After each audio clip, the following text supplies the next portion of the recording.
began in 1972 with a bunch of Silicon Valley rebels who quit their boring 9-to-5 engineering jobs to pursue a computer games dream.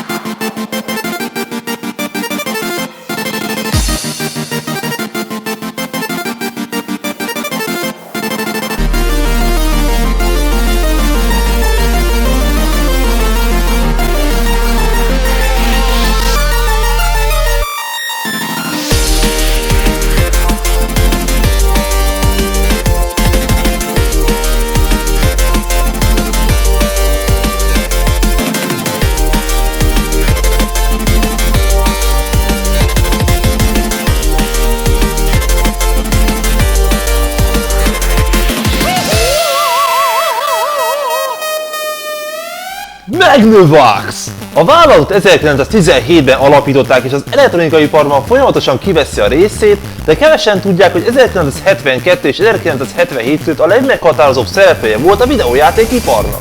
Vagyis a videójátékos kőkorban az övék volt a legjobb kőbalta. Miután a házméretű számítógépek és az oszcilloszkóp játékokkora lejárt. Oszcilloszkópon? Tenisz! Értitek?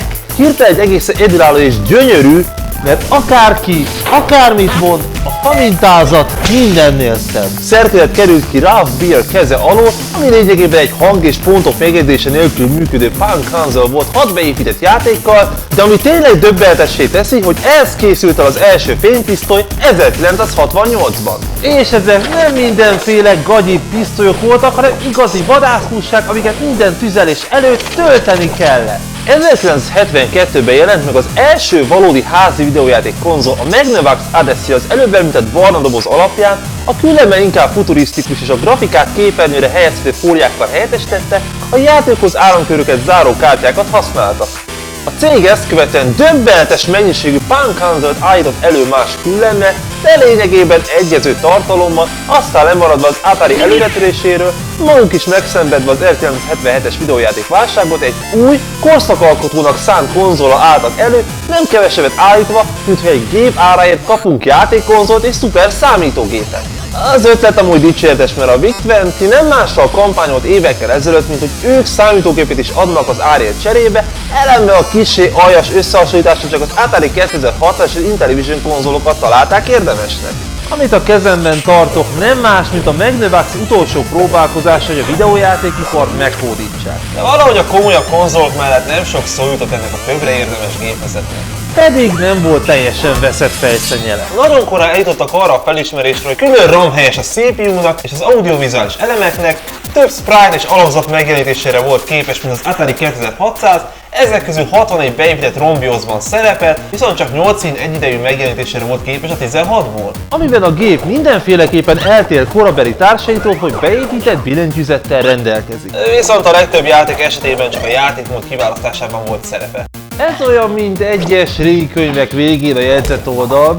Biztos egy rendkívül hasznos dolog, de egyetlen élő embert nem láttam, aki használta volna. Irányítónak két rendkívül átlagos joystickot használ, kicsi használhatóbbak, mint a tökig merev eredeti Atari irányítók, de valahogy nagyon garázsbuher a megjelenése van, ráadásul csak a gép megbontásával cserélhetőek. Ez egy olyan dolog, amit valahogy soha nem értettem, már a legtöbb home konzolnak is cserélhető irányítója volt. Erre jönnek ki a lelkes oktatók, mint a Metal vagy a Magnavox, szerint mindenkinek meg kellett tanulni a konzolt szerelni. Viszont Európában Magnavox a Philips-szel szerződő adta ki konzoljait, így született meg a Magnavox Odyssey 2-nél marketing szempontból ezerszer szerencsésebb Videopad Computer G7000 elnevezés. Szarkazmus! Viszont nézzétek meg, egy valamiben különbözik az USA-beli és az európai kiadás, valami igazán apró, icipici különbség van a két gép között. Egy aprócska, szabad szemmel, alig észrevehető, igencsak elhanyagolható részlet. A be- és kikapcsoló gomb. Anno az első Odyssey-n sem volt hasonló, csak beledugta a záró áramkört és hoppá! Meg a legtöbb pang és rögtön bekapcsol, de azokon is általában van egy reset gomb legalább. Szóval tudjátok mekkora élmény kazettánként kibehúzogatni ezt a csodát? inkább húzogathatták volna valami mást a Philipsnél. Ha már kazetták mindkét géphez hasonlóan semmit mondó külsejű kazik készültek, az amerikaiak papírdobozban, az európaiak ilyen stílusos műanyag dobozban kerültek forgalomba, viszont mindkétnél megkapta a kazi tetejére a kis fülecskéjét. Inkább azt a fránya be- és kikapcsoló gombot építették volna, nem most mit csináljak ezekkel, nyakláncot? Nyilván nagyon menő lennék velük a bulikban! Érdekes viszont látni a cuccokon, hogy Made in France és Made in USA. Nem túl divatos ez a szószerkezet manapság, hiszen a legtöbb amerikai zászlót is Kínában gyártják. Amíg érdekes, hogy milyen hosszú TV kábellel és joystick kábellel látták el a gépet, így akár a hűtőszekrény mellől is élvezte a játékot. De honnan tudták, hogy mindig erre vágytam? De lássuk csak, miféle játékokkal rendelkezem. A géphez adott alapkazettán rögtön 3 játék is rejtőzik. Pontosabban 4, de ebből 2 majdnem ugyanaz. Az első olyan, mint a kissé nehézkes, de mégis minden konzolra elterjedt Ghostbusters játék autós része, 2 perc alatt kiismerhető és azonnal eléggé unalmas. A második hasonlít az Atari Indy 500 játékára, de ehhez legalább nem kell külön irányító. A harmadik játék ugyanez kb. A negyedik pedig végre egy olyan, ami használja a billentyűzetet, az egyik játékos letakarja a szemét, a másik beír egy szót, és a gép összekeveri, hogy a másik megfejtse. Van egy tipikus versus lövöldém a Laserról, hát ennél átlagosabb csak akkor lehetne, ha egy neutron csillag körül keringednének. Adott egy Pac-Man klón a Crazy Chase, amiben egy 100 lábú szelvényét kell megennünk, miközben az a gombákat dézsmálja. Amiket mi is megeszegethetünk, közben meg el is kell kerülnünk a 2 szellemet, ami ránk pályázik. Azt hiszem felhívom Miss Pac-Man, hogy az ura már megint Centipede-del szórakozik.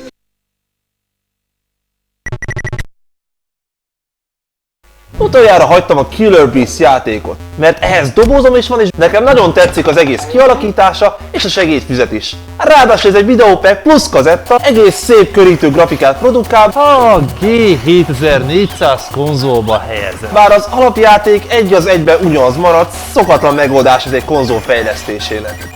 Meg nem mellékesen oltári királyötletnek tartom, hogy gyilkos méhekkel ölhetek halomra embereket. Éljen soká a sötét oldal. A játék egyszerű, kis rajunkat irányítjuk és megöljük az embereket, hagyjatok a helyének helyes kis sírkő marad, közben el kell kerülnünk az ellenséges méhrajokat, akik meg minket akarnak, de semmi pánik, egy velünk egy vonalban lévő horizontális lézerrel likvidálhatjuk őket, amint az ágyú betöltött. Pofátlanul egyszerű, de addiktív és pörgős, és nem utolsó sorban rengetegszer képzelem azt, hogy egy gyilkos méhraj vagyok. Engem meggyőzött! És ez volt a Magnavox át, hogy elbizakodottan nemigen vonta be külső fejlesztőket, és így bugyutta a fantáziát, ha játékok készültek elsősorban a konzolra, aztán az utolsó pillanatban párkál és az Imagine beszállt az üzletbe, és gyártottak pár játékot a gépre. Ezek a játékok nekem nincsenek, meg így csak felvételeket tudtam találni nektek, az Imagine gámák még egész tűrhetőek, révén nem túl bonyolult teremtések, de a Parker féléken erősen érezhetőek a hardware korlátai. A Frogger, amelyik érdekes módon az egyetlen játék, amely nem működik az NTSC gépeken, például nem fért el egyetlen képernyőn, így a Strada és a vizes blokk külön teljesítendő. De még nagyobb megdöbbés a Popeye, mely okán a Commodore 64 előtt mérhetetlen sokat káromkodtam. És megvan Atari 2600-ra. Hogy egy apró szeletkét mutassak nektek. Lényegesen gyengébb ugye a többi változatnál, és elég erős képzelőerő kell ahhoz, hogy az ember a repülő nézett sörösülnek, a levegőt pedig spenútnak lássa, de azt hiszem kitettek magukért. És vajon mit hoztak össze erre a csodálatos gépre? Azt a jó büdös életbe! Életemben nem gondoltam volna egyszer egy játékról. Azt fogom mondani, hogy ezzel nem jutalmazni, hanem kínozni lehet. Hát amelyik lurko ezzel leült, annak a szülője emelt összegű családi pótékra lett jogosult. Persze ennyire nem volt teljes csőd a helyzet, készültek ötletes dolgok is a szerkezethez, például, hogy az első Odyssey játékaihoz is rengeteg kiegészítő elem járt, hogy az Odyssey 2-höz is jött az ötlet, hogy társas játékokat adnak ki játékkal együtt. Ott van például a Quest for the Rings, ami egy nagyon igényes és nagyon szép fantasy társasjáték, mely egy csatáit a videópack gépeden vívhatod meg, és ez véleményem szerint egy tök jó ötlet. A mai játék egyik hátránya, hogy kihalt belőlük az egy szobában többen játszunk egy gépen feeling, még ez a játék nem csak leülteti egymás mellé az embereket, hanem a képzelő erőket is serkenti a társas játék révén. Készült ehhez a géphez 2 régiós specifikus kiegészítő is, az USA-beli verzióhoz egy hangmodul készült, mely bizonyos játékokat rémesen idegesítővé tesz, Míg az európaiaknak meg kellett elégedni a sakkmodullat, aminek érdekesség, hogy a kazettán túl tartalmazott egy processzor kiegészítőt is, mivel a videótek alapprocesszora nem tudta egy időben a megjelenítést és a lépések kiszámolását elvégezni. Bonyolult dolog ez a sakk, és nem tudom, hogy direkt ezt adták ki Európában csak úgy, hogy a Frogger mellett ez az egyetlen program a gépen, ami nem fut az amerikai gépeken.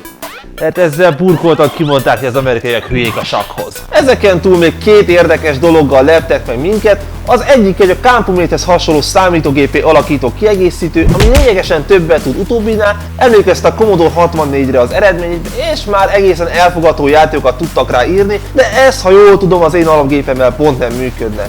Illetve készült egy zongora billentyűkkel is rendelkező Zenauto program, aminek a hasznossága megegyezik egy villa alakú cipőkanáléval, ugyanis valami félelmetes, amit a hálószerveikkel művel. És én ezt itt tarthatom a tulajdon kezeimben. Sajnos a zongora modul maga nincs meg, de lássuk csak, hogy mire is képes.